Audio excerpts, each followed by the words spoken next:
नायरा का दिल इस वक्त बहुत ही तेज़ी से धड़क रहा था और चेहरे पर डर साफ था, क्योंकि इस वक्त वो मिस्टर अवस्थी के खूबसूरत लेकिन गंभीर माहौल वाले लिविंग रूम में थी। मिस्टर अवस्थी सोफे पर गंभीर मुद्रा में बैठे थे। माया उनके पास बैठी थी और उनकी पत्नी उनके करीब खड़ी थी। नायरा मिस्टर अवस्थी के ठीक सामने बैठी थी और आरव, वेदांत, आर्यन और रुद्र उसके पीछे खड़े थे। नायरा का चेहरा शांति से भरा था, जबकि बाकी दोस्त शांत और सहमत दिखाने की कोशिश कर रहे थे। बात मेरी बेटी के भविष्य की है। मैं ऐसे ही किसी के भी हाथ में उसका हाथ नहीं दे सकता। आर्यन, इसने तो मुझे बहुत ही ज़्यादा निराश किया है। मिस्टर अवस्थी ने जब ये कहा, सबके दिल को बहुत बुरा लगा।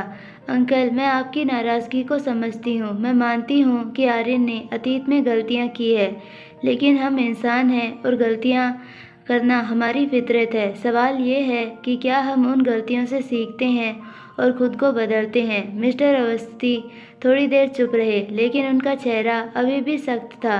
नायरा ने हल्की सांस ली और एक नई ऊर्जा के साथ बात को आगे बढ़ाया। अंकल, क्या आप जानते हैं कि आर्य ने पिछले कुछ महीनों में खुद को कितना बदला है। उसने अपनी गलती को एक्सेप्ट किया है और वो आपकी इज्जत और विश्वास से वापस जीतना चाहता है। जिम्मेदार और समझदार तो वो पहले ही था अंकल, लेकिन अब वो ऐसी गलती कभी नहीं दोहराएगा। सबने धीरे धीरे सिर उठाकर नायरा को देखा। आर्यन की आंखों में कृतज्ञता थी। अंकल, पहले माया और आर्यन के बीच जो भी गलतफहमी हुई उसका कारण मैं हूँ। आज की सिचुएशनशिप की इस दुनिया में किसी के लिए भी सच्ची दोस्ती पर भरोसा करना बहुत मुश्किल है, खासकर तब जब दोस्ती एक लड़के और लड़की के बीच हो। माया की भी यही गलतफहमी हुई और उसने आर्यन से अलग होने का फैसला कर लिया। उससे दूर होने का दुख ने आर्यन को इतना पागल कर दिया कि उसने शराब पीकर आपके घर वो सब। नायरा कहते कहते रुक गई, पर यह सुनकर मिस्टर अवस्थी ने माया की ओर देखा तो उसने आंसुओं से भरी आंखों से सहमति जताई। ये माया से बहुत प्यार करता है अंकल, इतना प्यार कि उसके बिना जी नहीं पाएगा। अगर उसका प्यार सच्चा ना होता तो अब तक वो माया का इंतज़ार ना कर रहा होता। मिस्टर अवस्थी ने गंभीरता से बात सुनी, लेकिन उनका चेहरा अभी भी कठोर था। नायरा ने महसूस किया कि उन्हें और समझाने की ज़रूरत है, इसीलिए वो गंभीर और नरम स्वर में बोली, अंकल, एक पिता होने के नाते आप माया के लिए सबसे अच्छा चाहते हैं, लेकिन मैं आपसे एक सवाल पूछना चाहती हूँ। क्या आप नहीं चाहते कि आपकी बेटी ऐसे इंसान के साथ रहे जो उसे खुश रख सके, जो उसकी हर खुशी का ख्याल रखे और जो उसकी पूरी ज़िंदगी उसे सम्मान दे। उसके सवाल धीरे धीरे मिस्टर अवस्थी के मन का एक एक दरवाज़ा खोल रहे थे। मैं खुद एक लड़की हूँ अंकल, पूरी तरह से माया और आपके साथ हूँ, और अगर आर्यन माया से अपनी जान से ज़्यादा प्यार ना करता तो ये यहाँ खड़ा ना होता, और अगर ये माया के लिए सही ना होता तो मैं यहाँ आपके सामने खड़ी ना होती।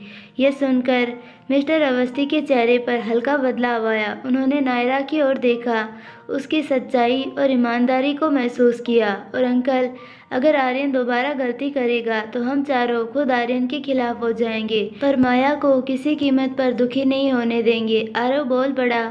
मिस्टर अवस्थी ने थोड़ी देर चुप्पी साधी और फिर नायरा से पूछा, नायरा, मेरे एक सवाल का जवाब दोगी? हाँ अंकल। तुम इतने यकीन से कैसे कह सकती हो कि आर्यन बदल चुका है? ये सुनकर नायरा के चेहरे पर एक मुस्कान आ गई। इसका जवाब देना मेरे लिए बहुत आसान है अंकल। उसने आगे बताना शुरू किया। रुद्र, आर्यन, आरव और वेदांत, इन चारों को दुनिया पिलर्स ऑफ होप कहती है, पर यह कोई नहीं जानता कि इन पिलर्स का एक सपोर्टिव पिलर है, और वो मैं हूँ। सबने उसकी ओर देखा। कहने के लिए तो हम सिर्फ बचपन के दोस्त हैं, एक दूसरे में जान बसती है हम सबकी।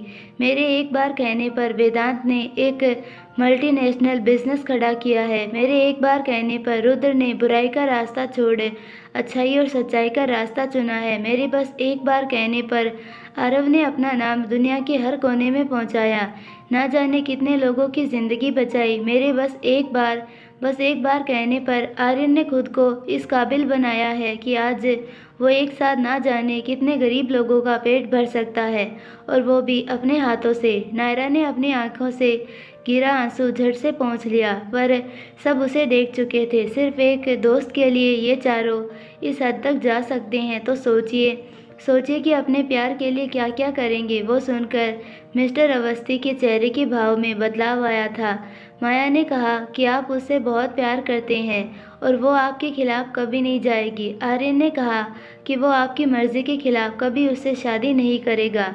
इसका मतलब तो यही हुआ ना कि ये दोनों अपने प्यार से ज़्यादा आपकी इज्जत करते हैं। कोई कुछ नहीं कह पाया और मैं दिल से मानती हूँ कि आप इस इज्जत के लायक हैं अंकल, क्योंकि आपके जैसा पिता नसीबों से मिलता है। अगर आप चाहते तो अब तक माया की शादी किसी से भी करवाकर उसे इंडिया से दूर भेज सकते थे, पर आपने ऐसा नहीं किया। आपने बड़े ही पेशेंटली इतने साल आर्यन का इंतज़ार किया ताकि आपकी बेटी उसके साथ रह सके जिससे वो प्यार करती है। पर मेरे पिता नहीं हैं अंकल, पर अगर अगले जन्म में पिता का प्यार पाने का सुख मिला ना, तो मैं चाहूँगी कि मेरे पिता बिल्कुल आप जैसे हो। अब वो रो पड़ी और आंसू छुपाने के लिए उसने अपना सिर झुका लिया, पर उसे रोता देखकर उन चारों की आंखों में आंसू गिर पड़े और ये देखकर मिस्टर एंड मिसेज अवस्थी दोनों दंग रह गए। अंकल, मैंने ज़िंदगी में सीखा है कि अगर इंसान को दूसरा मौका दिया जाए तो वो असंभव को भी संभव बना सकता है। अगर आप आर्यन को मौका दे तो ये भी अपनी हर गलती को सुधारना चाहता है। रुद्र बोला। उन्होंने आर्यन को देखा तो उसका सिर अभी भी झुका हुआ था। ये चाहता तो अपने माता पिता को आपके घर भेज सकता था, लेकिन उसने ऐसा नहीं किया क्योंकि ये आपको किसी उलझन में नहीं डालना चाहता था। ये चाहता था कि आप खुलकर अपनी हाँ या ना बयान कर सकें। मैं इसे बहुत करीब से जानती हूँ अंकल, ये माया के लिए परफेक्ट है, बस इसे आपके आशीर्वाद की ज़रूरत है। वेदांत ने भी कहा। ये सुनकर मिसेज अवस्थी ने मिस्टर अवस्थी के कंधे पर हाथ रखा। उन्होंने पीछे देखा तो वो उन्हें आंखों में से ही हाँ में इशारा कर रही थी। वो देखकर मिस्टर अवस्थी ने एक लंबी सांस ली। उन्होंने नायरा की ओर देखा जो अभी भी सिर झुकाए थी। नायरा, उनके कहते ही नायरा ने ऊपर देखा। ठीक है नायरा, अगर तुम कह रही हो तो मैं इस शादी के लिए तैयार हूँ। ये सुनते ही सबके चेहरे खिल उठे। मेरी बेटी की खुशी मेरे लिए सबसे ज़रूरी है और अगर वो आर्यन के साथ खुश है तो मुझे और कुछ नहीं चाहिए। वो मुस्कुराकर बोले। ये देखकर माया की माँ की आंखों में आंसू गिर पड़े। सभी दोस्तों के चेहरे पर राहत और खुशी झलक पड़ी। माया और आर्यन भी रोने लगे। माया अपने पिता के सीने से लग गई। Thank you so much dad. उन्होंने माया के माथे को चूम लिया। तभी आर्यन ने उनके पैर छू लिए। अरे अरे बेटा, उन्होंने उसे उठाकर खड़ा किया। Thank you uncle. मैं वादा करता हूँ कि अब मुझसे कोई गलती नहीं होगी और ना ही माया को कभी मेरी ओर से कोई दुख पहुँचेगा। यह सुनकर उन्होंने उसे खुशी खुशी गले लगा लिया। अपने मॉम डैड को हमारे घर भेज देना बेटा, ताकि हम सगाई की तारीख पक्की कर सकें। वो खुश होकर बोले। नायरा ने भी आंखों में खुशी के आंसू लिए उनके सामने हाथ जोड़ लिए। उन्होंने बड़े प्यार से उसके सिर पर हाथ रखा और बोले, ईश्वर तुम्हें इस दुनिया की हर खुशी दे बेटा। मेरा एहसान रहा तुम पर आर्यन। नायरा ने आंखों में आंसू और चेहरे पर खुशी लेकर आर्यन से कहा, पर वो रोते रोते उससे लिपट गया। ये देखकर माया भी उससे लिपट गई और रुद्र, वेदांत और आरव भी उनसे लिपट गए। सबको इतना खुश देखकर मिस्टर एंड मिसेस अवस्थी भी बहुत ज़्यादा खुश थे। उसी रात नायरा इस वक्त आर्यन के रेस्टोरेंट में बैठी थी अमन के साथ। वो आज बहुत ज़्यादा खुश थी और बहुत ही हंस हंस कर बात कर रही थी। पता है, आर्यन के मॉम डैड से भी बात हो गई है। वो जल्दी ही माया के घर जाने वाले हैं सगाई की तारीख पक्की करने। ये तो बहुत अच्छी बात है, इसका मतलब तुम्हारा मिशन सक्सेसफुल रहा। उसकी बात सुनकर अमन भी खुश हो गया, पूरी तरह से सक्सेसफुल। माया के मॉम डैड मान गए और अब सब लोग बहुत ज़्यादा खुश हैं। और क्या तुम खुश हो? हाँ, मैं भी बहुत ज़्यादा खुश हूँ, उसने मुस्कुराकर कहा। फिर तो जो भी हुआ बहुत अच्छा हुआ, तुमने आज बहुत अच्छा काम किया, अमन बोला। तभी नायरा बोल पड़ी, थैंक्स, पर क्यों? अमन ने चौंक कर पूछा। मुझे बिल्कुल नहीं लग रहा था कि मैं माया के मॉम डैड को मना पाऊंगी, लेकिन कल जब तुमसे बात की मेरे अंदर का सारा डर खत्म हो गया और मैं उनसे बात कर पाई। तुमने सही कहा था, किसी के साथ अपनी परेशानी बांटने से वो कम हो जाती है। इसीलिए अगली बार ध्यान रखना, तुम कोई भी प्रॉब्लम मेरे साथ बांट सकती हो। इसीलिए तो मैं यहाँ आई हूँ। मतलब, वो थोड़ा हैरान हुआ। मतलब ये कि मुझे आज रात कहीं जाना है और तुम मेरे साथ चल रहे हो क्या? लेकिन कहाँ? तुम सवाल मत करो, बस मेरे साथ चलो। वो उठकर खड़ी हो गई, पर अमन थोड़ा हड़बड़ाया था। वहीं दूसरी ओर वेदांत आज बहुत ज़्यादा खुश था। इस वजह से वो नायरा के लिए फिर से मोची लेकर आया था। नायरा को सरप्राइज़ दे सके, इसीलिए उसने अपनी गाड़ी गली के बाहर ही खड़ी कर दी। वो बाहर निकलने ही वाला था कि तभी उसे सामने अमन नज़र आया, जो अपनी बाइक स्टार्ट कर रहा था और नायरा उसके ठीक सामने खड़ी थी। जल्दी करो और बैठ जाओ। अमन के कहते ही नायरा उसकी बाइक पर बैठ गई। कसकर पकड़ना, अमन ने अपने हेलमेट को बंद करते हुए कहा। नायरा ने उसे पकड़ने की बजाय बाइक के पीछे पकड़ लिया और उसी के साथ अमन गाड़ी स्टार्ट कर आगे निकल गया। उन्हें साथ में जाता देखकर वेदांत को ये काफ़ी ज़्यादा सस्पिशियस लगा। इस वजह से उसने गाड़ी स्टार्ट की और उन दोनों के पीछे निकल गया। नायरा और अमन को इतने करीब करीब देखकर वेदांत को बहुत ज़्यादा गुस्सा आ रहा था, पर बड़ी मुश्किल से अपने गुस्से को काबू कर वो उनका पीछा करता रहा। कुछ ही देर बाद अमन ने एक सुनसान गली के बाहर अपनी गाड़ी रोकी और उसे देखकर वेदांत ने भी उनसे थोड़ी दूरी पर अपनी गाड़ी रोक दी। अमन और नायरा दोनों बाइक से नीचे उतरे और पैदल चलकर एक घर के अंदर चले गए। दोनों को अनजान घर के अंदर जाता देखकर वेदांत को बहुत अजीब लगा, लेकिन वो बाहर ही अपनी गाड़ी में बैठा उन दोनों का इंतज़ार करता रहा। लगभग आधे घंटे बाद भी दोनों को बाहर ना आता देखकर वेदांत अब बेचैन हो उठा। तभी नायरा और अमन दोनों गेट से बाहर निकले, लेकिन जब वो बाहर आए तब नायरा का चेहरा पूरी तरीके से उतरा हुआ था। साथ ही अमन भी किसी सोच में डूबा हुआ था। क्या सोच रहे हो? नायरा ने पूछा। सोच रहा हूँ कि कोई इंसान इतना ज़्यादा घटिया कैसे हो सकता है। वो चेहरे पर घृणा लिए बोला। ये तो कुछ भी नहीं है, इससे भी घटिया लोग मिलेंगे तुम्हें बाहर। नायरा ने बस इतना कहा और आगे बढ़ गई। नायरा नायरा रुको, पर वो नहीं रुकी। रुको तो नायरा। अमन उसके सामने आकर खड़ा हो गया। क्या हुआ? नायरा ने पूछा। अब क्या करने वाली हो तुम? मुझे नहीं पता। एक सबूत तो मिल गया है, लेकिन इससे बात नहीं बनने वाली। शालिनी को कन्विंस करने के लिए कुछ और सबूतों की ज़रूरत पड़ेगी। तो अब फ़िलहाल तो मुझे घर जाना है। मुझे कुछ ठीक नहीं लग रहा। वो कह ही रही थी कि तभी उनके बहुत ही करीब से एक तेज़ बाइक गुजरी, जिस पर दो बदमाश लड़के सवार थे।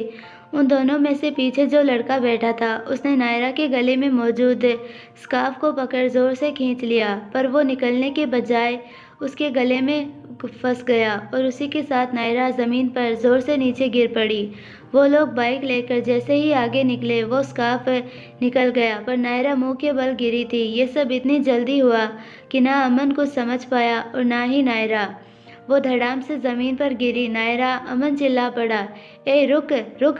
अमन उनके पीछे जाने वाला था, पर तभी किसी ने रास्ते के किनारे पड़ा एक बड़ा सा डंडा उठाकर सामने ड्राइव करते लड़के के सीधा सीने पर मारा। वो डंडा एक ही वार में टुकड़े टुकड़े हो गया। उनकी बाइक आगे निकल सामने पोल से टकराकर नीचे गिर गई, लेकिन दोनों के दोनों लड़के पीछे रोड पर जा गिरे। ये नज़ारा देखकर अमन के होश ही उड़ गए। उसने नज़र उठाकर देखा तो सामने वेदांत था। उसने उन दोनों को बुरी तरह मारा था। इस वक्त उसकी आंखें गुस्से से लाल हो रही थी और चेहरे पर भयानक गुस्सा था। तभी नीचे गिरी नायरा ज़ोर ज़ोर से खांसने लगी। वो आवाज़ सुनकर अमन ने नायरा की ओर देखा। वो ज़मीन पर पड़ी खांस रही थी और उठने की कोशिश कर रही थी।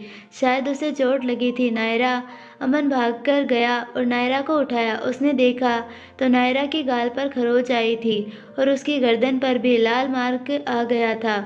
ये देखकर वो घबरा गया, पर दूसरी ओर वेदांत, उसका गुस्सा तो बेकाबू था। वो गुस्से में ज़मीन पर पड़े उन लड़कों के पास गया। तुम्हारी हिम्मत कैसे हुई? हिम्मत कैसे हुई?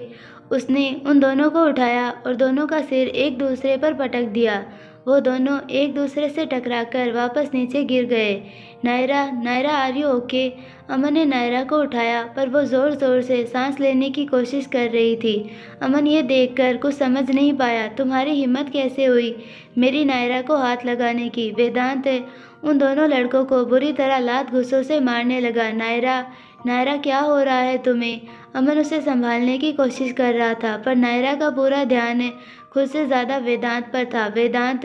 उसने किसी तरह अपनी सांसें जमा कर वेदांत को पुकारा। उसी के साथ वेदांत रुक गया। उसने नायरा की तरफ देखा तो उसकी हालत ठीक नहीं लग रही थी। उसे देखते ही वेदांत ने उस लड़के के हाथ से नायरा का स्कार्फ खींच लिया और उसकी ओर भागा। नायरा! वो उसके करीब आकर पास बैठ गया। नायरा, नायरा तुम ठीक हो? वेदांत, वेदांत। वो बोल नहीं पा रही थी और सांस भी नहीं ले पा रही थी। वेदांत, शायद ये सांस नहीं ले पा रही। अमन बोला, हाँ हाँ नायरा, नायरा शांत हो जाओ। वेदांत ने नायरा को खींच अपने सीने से लगा लिया और अपने कोट से इन्हेलर निकाला। नायरा, नायरा मुंह खोलो। उसने वो अस्थमा पंप उसके मुंह में रखा और उसे स्प्रे किया। ये सब देखकर अमन दंग रह गया। अस्थमा, नायरा को अस्थमा है? कोई इसका जवाब देने की हालत में नहीं था। वेदांत, नायरा को अब जाकर थोड़ी सांस आई। कुछ नहीं हुआ नायरा, सब ठीक है, कुछ मत बोलो, घर चलते हैं। वेदांत ने उसे अपने सीने से लगा लिया और उसके बाल संवारे। उसने उसे अपनी गोद में उठाया और उठाकर अपनी गाड़ी की ओर जाने लगा। उसने उसे गाड़ी में बिठाया और बिना देर किए वहाँ से निकल गया। अमन वहीं खड़ा बस देखता रह गया। उसके चेहरे पर एक फ्रस्ट्रेशन भरी मुस्कान आ गई।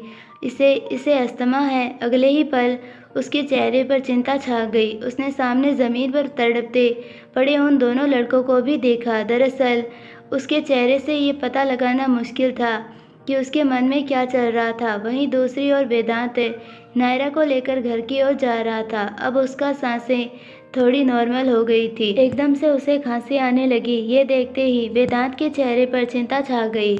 उसने गाड़ी साइड में लगाई, जल्दी से डैशबोर्ड के ड्रॉअर से पानी की बोतल निकाली और उसे खोलकर नायरा को अपने हाथ से पानी पिलाया। उसे पानी पिलाते वक्त वो लगातार उसके बालों को सहलाकर उसे कंफर्ट कर रहा था। नायरा ने पानी पिया और उसकी ओर देखा। वेदांत की आंखों में उसके लिए जो चिंता थी उसे देख उसका दिल धड़क उठा। वेदांत, वो नायरा कुछ कह पाती उससे पहले ही वेदांत ने पूछा, दर्द हो रहा है? हाँ। उसे कुछ समझ नहीं आया। क्या इस चोट से दर्द हो रहा है? वेदांत ने उसके गाल की ओर इशारा कर पूछा। मैं ठीक हूँ, नायरा ने कह दिया। वेदांत ने ड्रॉअर से इमरजेंसी फर्स्ट एड बॉक्स निकाला और अपना सीट बेल्ट हटाकर नायरा की ओर चेहरा कर बैठ गया। उसके करीब आने से नायरा सहम कर विंडो की साइड हो गई। बावजूद इसके वेदांत पीछे नहीं हटा। उसके सुंदर चेहरे को देखकर नायरा का दिल तेजी से धड़कने लगा। वेदांत ने उसके गाल की चोट पर ऑइंटमेंट लगा दिया और उसके ऊपर छोटी सी बैंडेज। इस बीच वो उसके काफ़ी करीब आ गया था, इतना करीब कि नायरा उसकी गर्म सांसों को अपने चेहरे पर महसूस कर पा रही थी। तभी वेदांत को नजर आया कि नायरा ने अपनी ड्रेस को कसकर मुट्ठी में भर रखा था। उसे अनकंफर्टेबल होता देखकर वो उससे दूर हट गया। उसके दूर हटते ही वो सीट पर ठीक से बैठी। तुम वहाँ कैसे? किसी तरह हड़बड़ाकर नायरा ने खुद को काबू कर उससे पूछा, पर वो सवाल सुनकर वेदांत एक बार फिर से उसके करीब आ गया।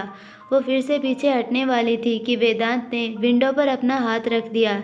नायरा सवाल भरे नज़रों से उसे देखने लगी, पर अपनी जगह से हिल नहीं पाई क्योंकि उसके खिसकने के लिए हल्की सी भी जगह नहीं बची थी। तुम्हारे लिए आया था, वो उसके गाल पर अपनी उंगली फेरते हुए बोला। उसके छूने से नायरा को एक अजीब सा एहसास हुआ। वो कुछ समझ पाती तभी वेदांत ने धीरे से उसकी ठुड्डी पकड़ उसकी गर्दन को ऊपर किया और वहाँ अपने होंठ रख दिए। उसके ऐसा करते ही नायरा के रोंगटे खड़े हो गए। उसके रोम रोम में तरंगे पैदा हो गई। पेट में एक अजीब सा एहसास हुआ। उसने वेदांत को एकदम से दूर कर दिया। ये क्या कर रहे हो? वेदांत की इस हरकत से नायरा बहुत ही ज़्यादा घबरा गई थी, पर वेदांत उसे एकटक देखे जा रहा था। उसकी वो नज़र उसे और भी ज़्यादा डरा रही थी। वेदांत ने उसकी गर्दन पर लगे घाव को छुआ और बोला, देख रहा हूँ कि चोट ज़्यादा तो नहीं लगी। ऐसे चोट कौन चेक करता है? नायरा ने एकदम से उसका हाथ झटक दिया, पर उससे वो मुस्कुरा पड़ा। मैं देखता हूँ। वेदांत, तुम्हें? उसे मुस्कुराता देख नायरा गुस्से में उस पर हाथ उठाने वाली थी, पर तभी वेदांत ने उसका हाथ कसकर पकड़ लिया और उसे अपने सीने से लगा लिया। Naira, I was so scared for you. Thank God you are okay. उसने नायरा को अपने सीने से लगाकर अपनी आंखें बंद कर ली। नायरा का गुस्सा एक झटके में पिघल गया। थैंक गॉड कि तुम्हें ज़्यादा चोट नहीं आई। उसने उसके माथे को चूम लिया। अब नायरा की आंखें बंद हो गई। वो पूरी तरह से शांत हो गई। तभी वेदांत ने उसका स्कार्फ वापस उसके गले में पहना दिया। ये चोट रेखा आंटी को दिखने मत देना। चेहरे की चोट के लिए कोई भी बहाना बना देना। नायरा कोई जवाब नहीं दे पाई। वेदांत, मैं जानता हूँ तुम मुझसे प्यार नहीं करती। Trust me, one day I will make you fall in love with me. वो दिन कभी नहीं आएगा। नायरा अपने हाथ बांधकर सीट पर आंखें बंद कर बैठ गई। ये देखकर वेदांत अपनी सीट पर वापस आया। वो दिन ज़रूर आएगा और बहुत जल्दी आएगा, देख लेना, उसने मुस्कुराकर कहा और गाड़ी स्टार्ट कर निकल गया। दूसरी तरफ काव्या ने ऑटो को पैसे दिए और एक बड़े से हॉस्पिटल के सामने उतरी। वो आरव का हॉस्पिटल था। उसने जाकर रिसेप्शन पर आरव के बारे में पूछा। रिसेप्शनिस्ट ने उसे बताया कि आरव 10वें फ्लोर पर है, इसीलिए वो लिफ्ट से 10वें फ्लोर पर चली गई। वहाँ भी उसने पूछा तो उसे बताया गया कि आरव ईआर इमरजेंसी रूम में है। वो ईआर के पास गई तो उसे बाहर से ही आरव नज़र आ गया। वो वहाँ अपने जूनियर कलीग्स के साथ था और पेशेंट्स को लेकर उन्हें कुछ ऑर्डर्स दे रहा था। अपने काम को लेकर उसका डेडिकेशन उसे बहुत पसंद आया। वो मुस्कुराकर उसे देख रही थी, तभी उसे आरव के चेहरे पर उभरता गुस्सा नजर आया। वो एक जूनियर फीमेल डॉक्टर पर गुस्सा कर रहा था। शायद वो डॉक्टर बार बार उससे माफ़ी मांग रही थी, पर आरव गुस्से में ईआर से बाहर आ गया, इसीलिए वो भी उसके पीछे भागते हुए आई। डॉक्टर आरव रुकिए प्लीज़। उसके अचानक सामने आ जाने से आरव रुक गया। काव्या दूर से ये सब देख और सुन रही थी। प्लीज़ प्लीज़ मुझे माफ़ कर दीजिए doctor. I apologise, I don't want your apology. आप जानती भी है आपकी एक छोटी सी गलती उस पेशेंट की जान भी ले सकती थी। आप इतनी लापरवाह कैसे हो सकती है। वो काफ़ी ज़्यादा गुस्सा लग रहा था, इसीलिए वो लड़की सिर झुकाकर सब सुन रही थी। भगवान के बाद का दर्जा दिया जाता है डॉक्टर को। अगर ज़िंदगी संभालना ना आता हो तो ये पेशा छोड़ दीजिए। वो गुस्से में वहाँ से आगे बढ़ गया। ये देखकर काव्या आरव के पीछे चल दी। तभी ईआर से एक और डॉक्टर बाहर आकर उस डॉक्टर के पास आई। क्या हुआ? डॉक्टर आरव ने कुछ ज़्यादा ही डांट दिया क्या? कोई बात नहीं यार, अगर वो डांट भी देगा तो कोई प्रॉब्लम नहीं। इसमें मेरा उनके लिए ऑब्सेशन कम नहीं होने वाला, बल्कि उनके इस बर्ताव से मेरा उनके लिए प्यार और बढ़ता जाता है। वो डॉक्टर मुस्कुराकर बोली, वो सब तो ठीक है, पर वो कौन है? उसने जैसे ही सामने इशारा किया, उसने सामने देखा। कहाँ? वो देख। उन्होंने सामने देखा तो लॉबी में काव्या आरव के पीछे जा रही थी। आरव, आरव रुकिए। उसकी आवाज़ सुनकर आरव रुक गया। जैसे ही पलटकर देखा, काव्या को देखकर वो 2 पल के लिए ठहर गया। वाइट टॉप और पिंक स्कर्ट में वो बहुत ही प्यारी सी लग रही थी। वो जैसे ही पास आई, उसके हवा में उड़ते बाल भी उसे प्यारे लगने लगे। काव्या, तुम यहाँ? वो उसे देखकर हैरान था। क्या आप बिजी है? उसने प्यार से पूछा। फिलहाल तो नहीं, बताओ क्या बात है? काव्या ने एक एनवलप आरव के हाथ में रख दिया। ये क्या है? उसने पूछा। इसमें कुछ पैसे हैं। पैसे? आपने मेरी कॉलेज फीस के जो पैसे दिए हैं वो मैं एक साथ तो नहीं दे सकती, पर सोच रही हूँ थोड़ा थोड़ा करके लौटा दूँ। काव्या, इस सब की रख लीजिए प्लीज़। उसने आरव का हाथ पकड़ लिया। उसके छूते ही आरव ने उसकी ओर चौंक कर देखा। उसकी आंखों में जो चमक थी उसे वो नज़रअंदाज नहीं कर पाया। प्लीज़ रख लीजिए, वरना मुझे अच्छा नहीं लगेगा। उसने बड़े प्यार से मुस्कुराकर कहा। ठीक है ठीक है। उसके कहते ही काव्या के चेहरे पर हंसी खिलाई। आरव भी मुस्कुरा पड़ा। कॉफ़ी पीना चाहोगी? उसने पूछा। हाँ। उसने हाँ में सिर हिलाया। उसी के साथ आरव ने वो एनवलप अपने कोट की जेब में रखा और उसके साथ आगे बढ़ा। आओ मेरे साथ। दोनों मुस्कुराते हुए आगे बढ़ गए, पर यह देखकर दूर खड़ी वो जूनियर डॉक्टर उन्हें घूर रही थी। ये कहाँ जा रही है? उसने पूछा। उस तरफ तो कैफेटेरिया है, उसकी दोस्त बोली। ये लड़की आखिर है कौन? कहीं डॉक्टर आरव की नहीं? नहीं नहीं, ऐसा नहीं हो सकता। वो डॉक्टर घबरा गई। तुमने देखा है ना, डॉक्टर आरव कभी अपनी किसी फीमेल कलीग को पास नहीं आने देते, लेकिन देखो उस लड़की के साथ कितने फ्रेंडली बात कर रहे थे। Not at all. वो लड़की गुस्से में आ गई। कैफेटेरिया में तुम्हारी पढ़ाई कैसी चल रही है? आरव ने पूछा। बहुत अच्छी, और आर्यन के साथ भी बहुत अच्छा। लगभग सारा सामान आ चुका है, अब बस इनॉग्रेशन की देरी है, उसने खुश होकर कहा और काफ़ी का कप हाथों में उठा लिया। हाँ, हम भी चाहते हैं कि उसका वो रेस्टोरेंट जल्दी शुरू हो जाए, पर मैं तो उसकी और माया की शादी को लेकर बहुत खुश हूँ। मैं भी, आरव ने भी कॉफ़ी पीते हुए कहा। नायरा ने माया के डैड को बड़ी मुश्किल से मनाया है। नायरा है ही समझदार, मुझे पता था वो उन्हें मना लेगी। ये कहते हुए एकदम से काव्या की आंखों में आंसू आ गए। काव्या, उसे ऐसे देखकर आरव हैरान हुआ। मुझे समझ नहीं आता भगवान हमेशा अच्छे लोगों के साथ ही इतना बुरा क्यों करते हैं। नायरा कितनी अच्छी है, भगवान ने आखिर इतना बड़ा दुख उसकी किस्मत में क्यों लिखा। वो सुनकर आरव को भी बुरा लगा, पर वो तुरंत बोला, मेरे लिए तो यही काफ़ी है कि वो अब इस गम से उभरने की कोशिश कर रही है, इसीलिए हम सबको को भी उसका साथ देना चाहिए। मैं हमेशा उसके साथ खड़ी रहूंगी, हमेशा। काव्या की बात सुनकर आरव मुस्कुरा दिया। अब रो मत। उसने अपनी जेब से रुमाल निकाला और उठकर काव्या के सामने झुक गया। ये देखकर काव्या की धड़कन एक पल के लिए बढ़ गई, पर तभी आरव ने उसकी आंखों से बहते आंसू पोंछ डाले। अब कॉफ़ी पियो वरना ठंडी हो जाएगी, वो वापस बैठते हुए बोला। पर काव्या के मन में अचानक से लड्डू फूट पड़े। अपनी मुस्कान को छुपाने के लिए उसने कॉफ़ी का कप मुंह से लगा लिया, पर वो दोनों डॉक्टर्स बाहर से उन्हें देख रही थी, और वो भी गुस्से से। देखा, मैंने कहा था ना, वो दूसरी लड़की बोली। मैं ऐसा नहीं होने दूंगी, मुझे पता करना है कि वो कौन है। उस लड़की ने ठान लिया था जिसे कुछ देर पहले आरव ने डांटा था। वहीं दूसरी ओर आरव का फ़ोन बजा तो उसने उसे उठाया। Yes, okay, I am coming. बस इतना कहकर वो उठ खड़ा हुआ। काव्या, अब मुझे जाना होगा, मैं तुम्हारे लिए कैब बुक कर देता हूँ। तुम कैब से घर चली जाना। नहीं, उसकी ज़रूरत नहीं है, मैं चली जाऊँगी। Are you sure? हाँ, मैं चली जाऊँगी। घर पहुँचकर मुझे मैसेज कर देना। Okay, bye bye. वो जल्दी से अपना कोट उठाकर चल दिया। काव्या बस मुस्कुराकर उसे जाते हुए देखती रही।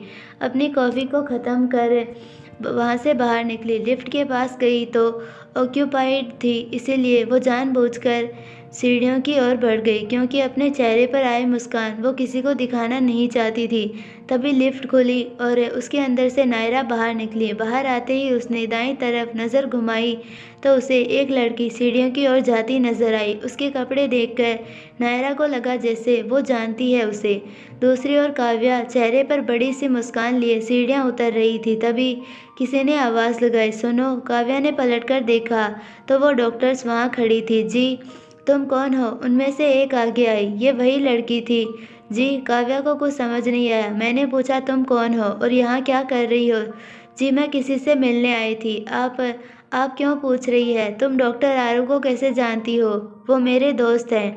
पर क्या हुआ? अच्छा, तो हर एक दोस्त से ऐसे ही टची होती हो तुम? जी, काव्या कुछ समझ नहीं पाई। तभी उसने काव्या की कलाई को कसकर पकड़ लिया।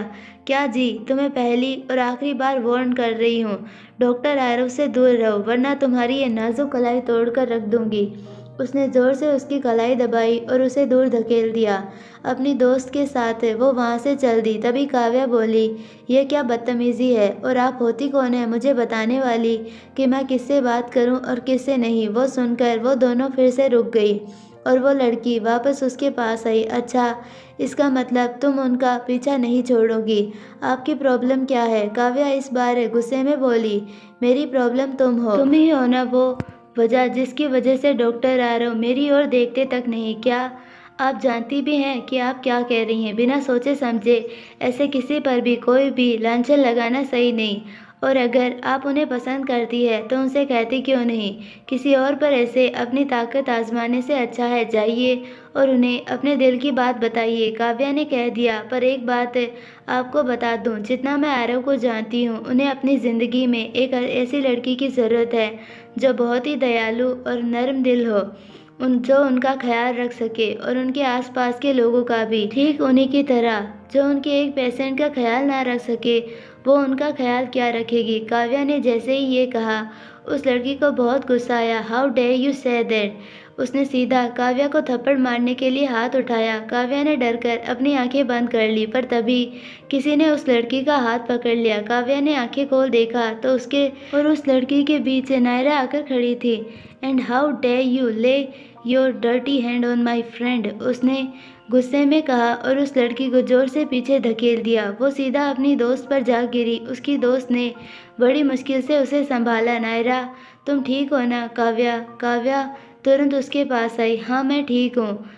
वो लड़की गुस्से में वापस उनकी ओर आने ही वाली थी। तभी नायरा ने काव्या को अपने पीछे छुपा लिया और उंगली दिखाते हुए जोर से चिल्ला पड़ी, खबरदार! आवाज़ नीचे! उसका वो रूप देख वो दोनों लड़कियां डर गई। आवाज़ नीचे! ये हॉस्पिटल है, कोई मच्छी मार्केट नहीं। काव्या, क्या हो रहा है यहाँ? नायरा, इन्हें लगता है कि मेरे और आरव के बीच ये शायद आरव को पसंद करती है, इसीलिए ये मुझे धमका रही थी कि मैं उनसे दूर रहूं। वो सुनते ही नायरा के चेहरे के भाव बदल गए। ओह अच्छा, तो तुम हो वो नव्या। नायरा ने जैसे ही कहा वो लड़की घबराकर अपना आईडी ढूंढने लगी। वहाँ क्या देख रही हो? मैंने तुम्हारा आईडी देखकर तुम्हारा नाम नहीं लिया है। तो कैसे? आरव ने बताया। नायरा ने अपने हाथ फोल्ड कर कहा, तुम वही हो ना जो बेवजह उसके लिए कॉफ़ी लेकर आती हो, उसे बार बार डिनर के लिए पूछती हो, जो तितली की तरह उसी के इर्द गिर्द मंडराती रहती हो। Stay out of Aarav's personal life. मैं ऐसा नहीं होने दूंगी। मैं इसे आरव को मुझसे छीनने नहीं दूंगी। वो लड़की गुस्से में पागल हो गई और उसने गुस्से में काव्या का हाथ कसकर पकड़ लिया। हे, नायरा ने उन्हें छुड़ाने की कोशिश की पर मुमकिन नहीं हुआ। चली जाओ, उनकी लाइफ से दूर चली जाओ। मेरा हाथ छोड़ो, छोड़ो उसे। खींचातानी में उसके हाथ से काव्या का हाथ छूट गया और काव्या सीढ़ियों की रेलिंग से टकराकर नीचे गिर गई। काव्या, नायरा ने उसे पकड़ने की कोशिश की पर उसका हाथ उसके हाथ से फिसल गया। काव्या का पैर भी ट्विस्ट हो गया और सीढ़ियों से लुढ़कते हुए वो सीधा निचले फ्लोर की आखिरी सीढ़ी के पास आकर रुकी। ये देखकर उन दोनों लड़कियों के चेहरे की हवाइयाँ उड़ गई। काव्या, नायरा बिना देर किए सीधा काव्या की तरफ भागी। उसने काव्या को उठाकर उसके चेहरे को देखा तो उसके माथे से खून निकल रहा था और होठों से भी खून निकल रहा था। वो काफ़ी ज़्यादा दर्द में लग रही थी। उसके हाथ की कोहनी पर भी चोट लगी थी। काव्या, वो उसे इस हालत में देखकर घबरा गई। पर वो दोनों लड़कियां वहां से भाग गई। आरव, नायरा जोर से चिल्ला पड़ी। आई होप आपको ये पार्ट पसंद आया होगा और अगर पसंद आया है तो प्लीज़ वीडियो को लाइक, शेयर और चैनल को सब्सक्राइब ज़रूर कीजिए और बेल आइकन नोटिफिकेशन को ऑल पर सेलेक्ट कर दीजिए ताकि हमारी सारी वीडियोज़ की नोटिफिकेशन आपको मिलते रहे। मिलते हैं नेक्स्ट पार्ट में, तब तक के लिए बाय।